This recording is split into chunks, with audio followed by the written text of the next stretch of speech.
समाचार अब तक, सत्य का साहस। वर्धा यवतमाळ नांदेड या रेल्वे मार्गावरील वर्धा ते कळंब या रेल्वे गाड्याची शुभारंभ प्रधानमंत्री नरेंद्र मोदी यांच्या हस्ते झालाय। यावेळी वर्धा ते कळंब दरम्यान धावणाऱ्या विशेष ट्रेनला प्रधानमंत्र्यांनी हिरवी झेंडी दाखवून डिजिटल उद्घाटन केले।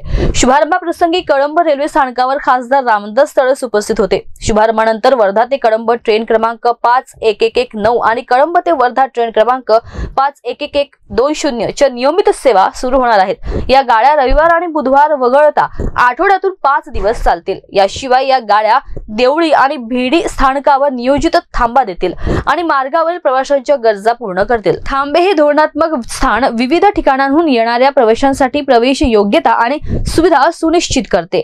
या रेल्वे सेवांचा परिचय प्रदेशातील पायाभूत सुविधांना चालना देण्यासाठी आणि आर्थिक विकासाला चालना देण्याच्या दिशेने एक महत्त्वपूर्ण पाऊल आहे।